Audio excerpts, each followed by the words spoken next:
Welcome to Let's Talk Motivation. I am your host, Serena Miranda, and today my guest is Adán Miranda.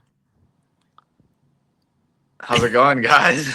I'm Adán Miranda, and I'm a Culinary Institute of America commit, 2026 January, I and love it. I yes, love it. that is where I will be taking my 4 year education.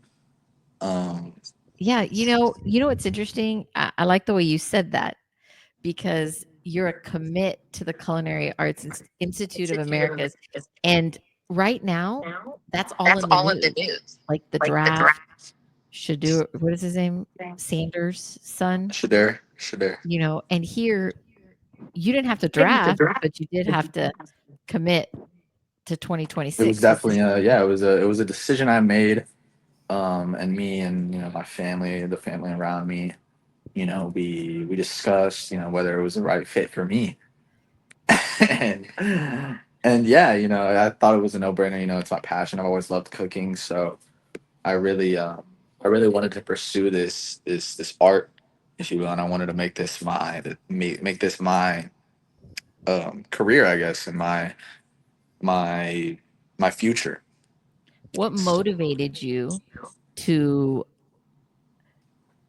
go this far out? Because most people, young adults your age, don't make commitments this far out. I mean, it's April 2025, and you're committing to starting something in January of 2026. Yeah, And you happen to be my son, and when we do something, we would always say you got to finish it. So, like between now and then, what's motivating you to not change your mind or see squirrels and move on to something else? yeah. I think my family is a big motivator, and my friends around me. I think it's something that I want to prove to not only myself but to them, and I want to carry this on. And I also feel that my family and my culture has definitely had a big impact on this decision in my life, and definitely my sister as well.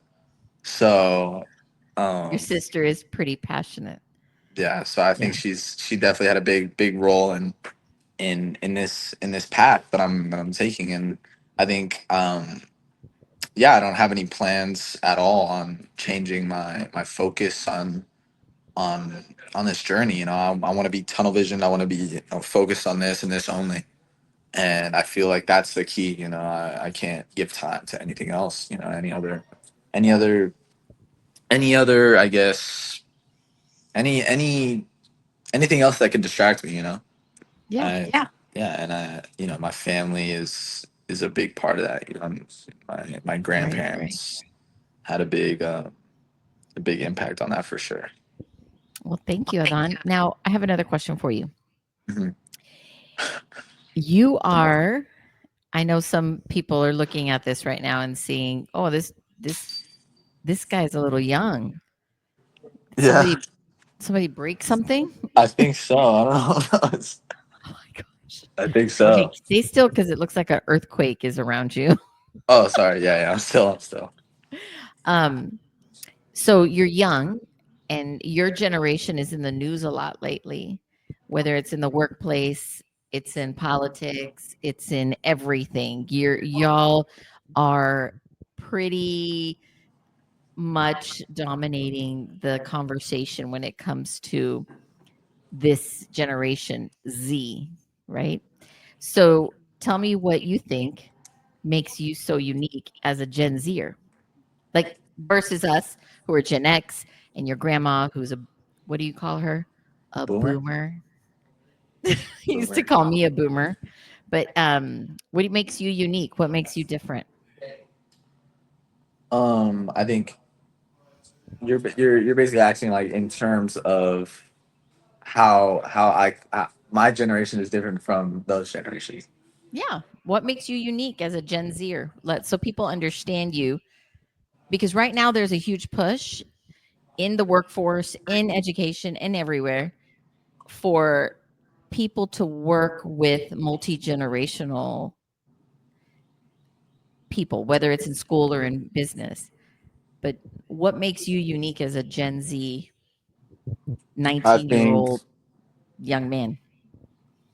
great question, Serena. And I think what makes a big difference is not giving attention to, you know, we have all this social media in the world and all these distractions that can, you know, you see something online and you instantly want to jump at it, or you want to be like that, or you want to just change what you have going on in your life just because you see a video about it, a 30-second video on TikTok or YouTube that makes you want to, you know, change who you are. And you know, I think that, you know, it's unhealthy for the mind to go through and go to see those advertisements, and you can't let it distract you. You know, you have to stay focused on yourself, and you have to stay focused on being yourself. So in the media, they're saying that y'all are super distracted. So are you telling me that a majority of your generation is not, that they're really not going all in on this social media obsession? I feel like social media can be used in so many different ways, and I feel like certain people, I feel like there's a big group of my age group and my generation who uses these distractions and lets it mess with their mind. And I feel like that can't they can't let that happen. And I feel like us as a generation, obviously we're still growing up, so we have a lot to learn. Mm-hmm. um and I feel that eventually we will, I mean, I guess we'll evolve into, you know, adults, and the older we get we'll realize, you know, that social media should only be used for the beneficial, benefic what's the word, Benefits to benefit? benefit, yeah, to benefit our, you know, to benefit our life and our family, and you know, Yeah. yeah, So not as a entertainment type of thing. Use it in moderation or to have an end, like a goal. exactly. If you have a business, use it to grow your business, right? If you have, you know, I guess in certain ways the entertainment piece can be a benefit as well, but I feel like that's a very niche situation. Mm-hmm. So yeah, I feel like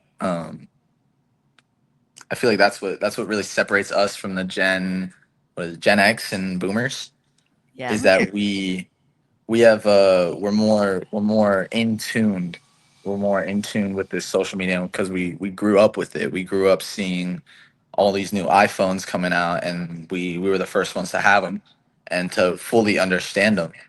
And so I feel like that's a big thing in terms of going forward, is we I feel like we could use that to our advantage, you know, and we would be the best at using that to our advantage.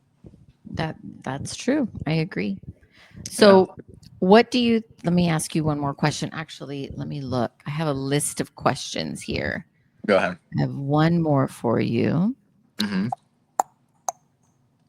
Hold on. It's in my drafts. All right. So, what daily routines, beliefs, or support systems help you stay focused and inspired? Daily beliefs. So I'm very religious in everything I do. You know, I think that everything happens for a reason, and everything's going to happen for a reason. So I think with that, you can't just sit back and let life go on. Obviously, everything happens for a reason, but it's up to you to really chase what you're after, right? Mhm. And to not just, yeah, let time go by, I guess, you know?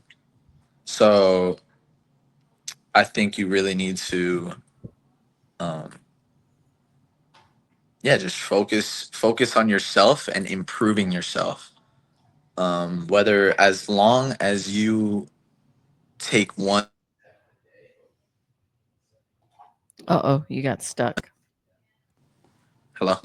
Yeah. Yeah, and I think as long as daily, you should have a daily goal, and not even a daily goal, but just you have to get better, 1% better every day.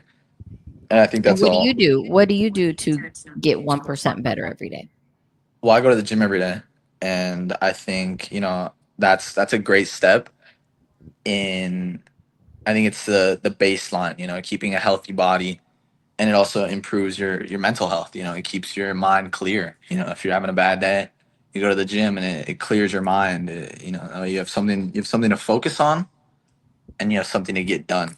You know, Mm, and when you finish that workout, I just improved myself. It's something that you improve, internally and externally. You get a great um, health benefits mhm. as well as mental benefits. Now, let me ask you this. Your parents are Mm. not big gym rats. What what in you created this passion for So sports or for not sports, for a healthy lifestyle when your parents, aka me and your dad, weren't consistent gym people? yeah, What so I what think did we do as parents, or what did you figure out that you needed to be there daily? so I think a big reason as to why I'm very big on the gym is I'd say my brother. My brother is a big. I mean, he had a crazy transformation. Um, An and yeah, influence? just yeah, crazy influence on me, and I saw what the gym, how it benefited him, and I wanted that feeling, to go through a crazy body transformation and to look back and be like, I was here and now I'm here, and now look at me. And I feel like you never really reach like your goal when you're in the gym. You always have something to chase, you know what I mean? Yeah, Um, so I think that's really where I get my, I guess, influence your from in passion. terms of Well, yeah. you influenced me. You influenced me and all that as well because um, that was not a habit of mine. So it is now in my mind. It's a habit I need to make, especially as I get older, Yeah, because health is super important. I agree. But Yeah, well, and thank you very also, much for. Oh, go ahead. Did you have oh no, something else? yeah, I was just gonna say as well as yeah, just diet. It helps you with your diet. Going to the gym, you're like, okay, well, the gym is one thing, and obviously I'm gonna get strong or get healthy from the gym, but also I can only get so far with lifting weights and running. I need to outside of the gym. I need to eat. I need to eat well. It's also my diet.